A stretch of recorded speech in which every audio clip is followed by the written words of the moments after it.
Good day, Math Wizards! Now we are on the last two lessons of our lessons in triangle similarity, and that focuses on a right triangle.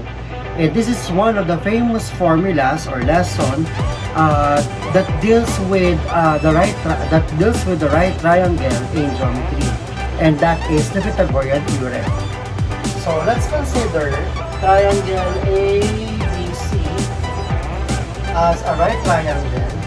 And as a basic part, we need to identify some of the parts, special parts involved in a right triangle.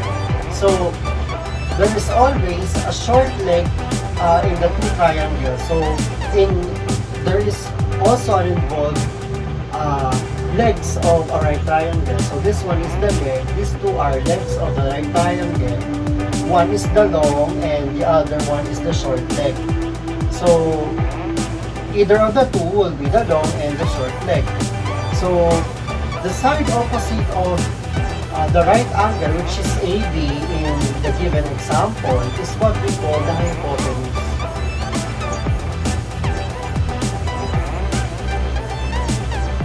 And the relationship of the three sides here, let's say you have A, B, C as the representation of the quantities of the sides of the right triangle. There is what we call the Pythagorean theorem, which states that a squared plus b squared is equal to c squared. So if that is the case, it means that the sum of the squares of the two legs of a right triangle is equal to the square of the hypotenuse. So this two is what we call the legs of the right triangle, and this is the hypotenuse.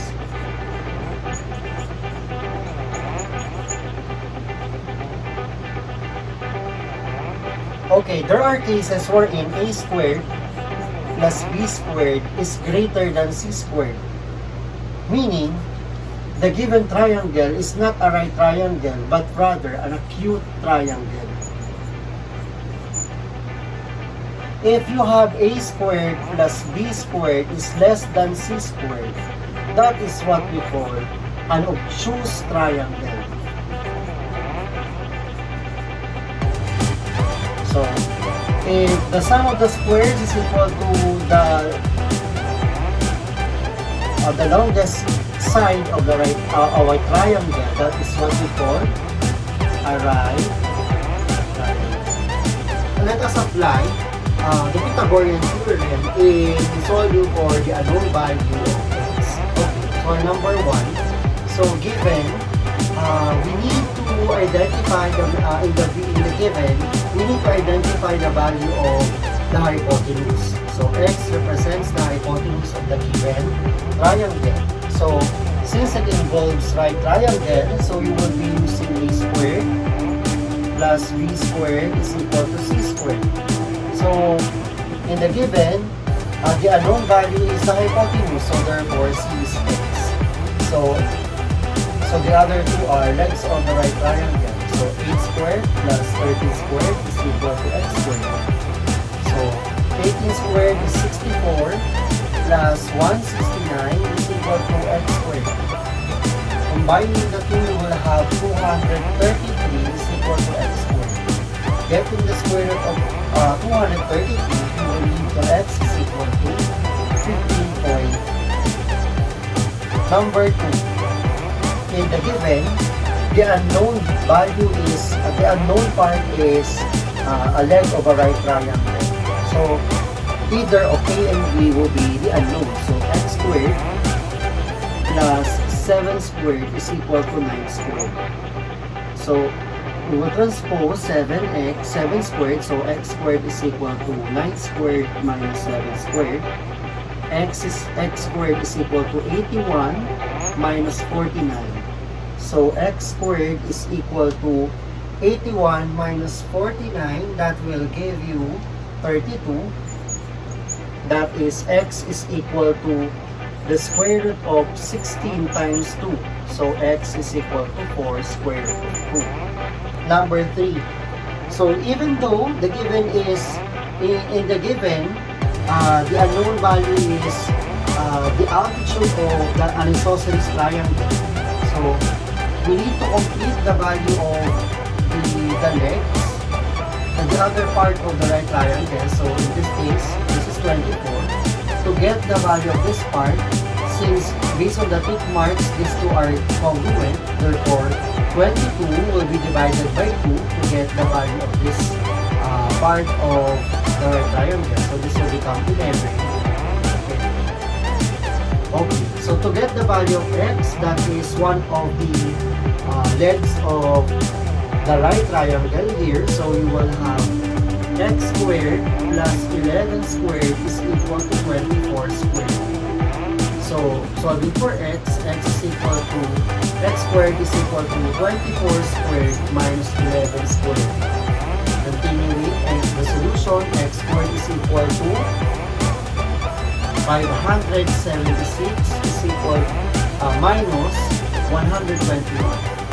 So x is equal to 400, x squared is equal to 455, and the square root of 455 is 21.3. Number 4. So the given here is a trapezoid or a quadrilateral with a right angle. So if we are to move or draw a line parallel to this side, so you will also have another line which is perpendicular to this side, which measures 18 units. So if this is 18 and we move it to make a right triangle, so this part of the side of the given quadrilateral is 5. So again, since it is parallel to this one is parallel to x, so this one is also equal to x. So we will now form a right triangle. So to solve for it, so 18 minus 5, so you will get 13. So 16 is the hypotenuse, and because that is the opposite side of the right angle, so you will have 13 plus x, 13 squared plus x squared is equal to 16 squared. Solving for x squared is equal to 16 squared minus 13 squared. So x squared is equal to 256 minus 169. And the answer is x squared is equal to 87. Getting the square root of both sides, x is equal to 9.3. Let us solve some problems involving Pythagorean theorem. Number 1. A roof leaned a 16 feet ladder against a house. If the base of the ladder is 5 feet from the house, how high up the house does the ladder reach? So we need first to get the value, get the illustration. So let's say this is the wall of the house, and a ladder leaning on it is 16 feet ladder, so 16. And that is 5 feet. The base is 5 feet from the house, so this is 5 feet. So the question is, how high up the house does the ladder reach? So this one is the unknown value. So in this case, we all know that the ground and the wall of the house is always perpendicular to each other. Therefore, we will form a right triangle. Okay, to solve for x, this x is one of the legs of the right triangle. So a squared plus b squared is equal to c squared in the Pythagorean theorem. 16 will be our hypotenuse. So x squared plus 5 squared is equal to 16 squared. So x squared plus 25 is equal to 256. So x squared is equal to 256 minus 25. So x squared is equal to 231. Solving for x, getting the square root of both sides, you will get x is equal to 15.2. So the answer is 15.2 feet. Kurt is building a rectangular deck. If the dimensions of a deck is 10 feet by 23 feet, what is the length of the diagonal of the deck? So, let's have the illustration of the deck. So, the dimensions of the deck is 10 by 23. So, we need to get the measure of the length of the diagonals of that deck. So, meaning, since it is a rectangular deck, we all know that in a rectangle, all the angles are right. So, you will be leading to a right triangle. So, in this case, the diagonal is also the hypotenuse of the right triangle. So, we will be having a squared plus b squared is equal to c squared. And x is the unknown value, and that is the hypotenuse. So, c will become x. So, you will have 10 squared plus 23 squared is equal to x squared. Solving for x, you will be having 100 plus 529 equal to x squared. So combining, we will have 629 is equal to x squared. Getting the square root of both sides, x is equal to 25.1 feet. Ashley jogged 3.4 miles east, then 5.7 miles south. How far is Ashley from the starting point? So let's say the starting point is here, and Kurt moved and Ashley moved 3.4 miles east. So you will so she moved 3.4 miles east, and then moved 5.7 miles south. So 5.7. Since he moved going to south, it formed a right angle. So we need to get the length from we need to get the measure, the distance from the starting point up to where it is after he moved to he moved 5.7 miles south.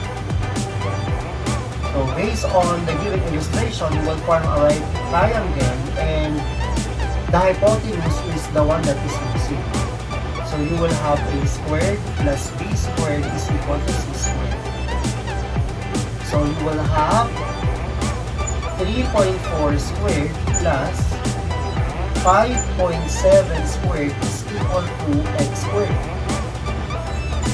Squaring both sides, you will have 11.56. Squaring 5.7, you will have 32.49 equal to x squared.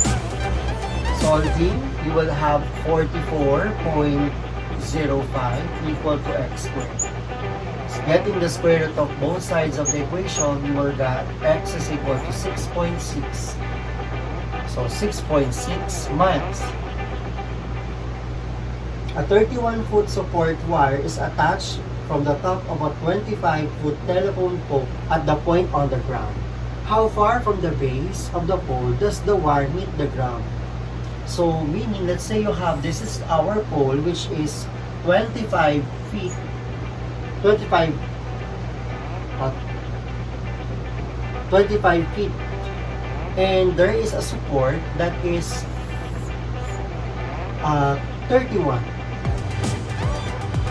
31 feet. So we need to get how far is the end, or how far is the base of the pole and the wire. So since it is the pole is perpendicular to the ground, so the unknown is x. So you will form a right triangle. So you will have, so in this case, one of the legs is the missing in the right triangle. So 25 squared plus x squared is equal to 31 squared. 31 is the hypotenuse. the length of the wire is the hypotenuse. So you will have 625 plus x squared is equal to 961. So solving for x squared, you will have 961 minus 625. X squared is equal to 336. Getting the square root of both sides of the equation, you will lead to 18.3 feet. Determine if the given measures are the lengths of the sides of a triangle. If yes, classify what kind of triangle is formed. So we need to verify first if the given sides or the given measures are sides of a triangle. So it should satisfy that the sum of the two other measures of the sides greater than or must be greater than the longest side. Okay, so for number 1, 9 is the longest side, so 3 plus 7 should be greater than 9. So 3 plus 7 is 10, greater than 9, therefore, possible sides of a triangle. Now, let's classify what kind of triangle is it. So 9 is our longest side, so 3 squared plus 7 squared is equal to 9 squared. So in the given, 3 squared is 9 plus 7 squared is 49 equal to 81. So based on the given, 9 plus 49 is 58, and that is less than 81. Since 58 is less than the square of the longest side, therefore it is an obtuse triangle. Number 2. So the sum of 20 plus 21 should be greater than 29. Therefore, you will have 41 is greater than 29. Therefore, it is a side of a triangle. Now, let's verify. And let's verify if you have 20 squared plus 21 squared. Between 29 squared, is it greater than, equal, or less than? So, you will have 400. 20 squared is 400 plus 441 equal to and the square of 29 is 841. Therefore, the sum of 400 plus 441 is 841, and that is equal to the square of 29, which is 841. Therefore, it is a measure of, since it is equal, therefore, 20, 21, and 29 is sides, are sides of a right triangle. Number 3, 4, 11, and 16. So, we need to get the sum of 4 plus 11, and it should be greater than 16. So, 4 plus 9, 4 plus 11 is 15, and that is less than or not greater than 16. Therefore, it is not a triangle. Number 4, 17, 17, and 22. So we need to get the sum of 17 plus 17, and it should be greater than 22. So 17 plus 17 is 34, greater than 22. Therefore, these are sides of a triangle. And so we need to get the square of 17 plus 17 squared with 22 squared and compare it to 22 squared. So we will get 289 plus 289 equal to 484. So in this case, 578 is greater than 484. Therefore, the given sides are sides of an acute triangle. Number 5. So get the sum of 18 plus 24, and it should be greater than 30. So 18 plus 24, that is 42, is greater than 30. Therefore, these are sides of a triangle. These are sides of a triangle. And to compare the sum of the squares of 18 and 24 to 30, it should be greater than, equal, or less than. So 18 squared plus 24 squared is 900, and 30 squared is also 900. Therefore, they are equal. Since they are equal, means that these are sides of a right triangle. Number 6. So we need to get the sum of 15 and 6. So 6 plus 15, and it should be greater than 23. So 6 plus 15 is 21, and it is not greater than 22. Therefore, it is not a side of a triangle. I hope you have learned something about our lesson. See you again in our next video lesson. Like, share, and comment your suggestions on the comment box below, and don't forget to subscribe. To get notified with our latest videos, just click the notification bell.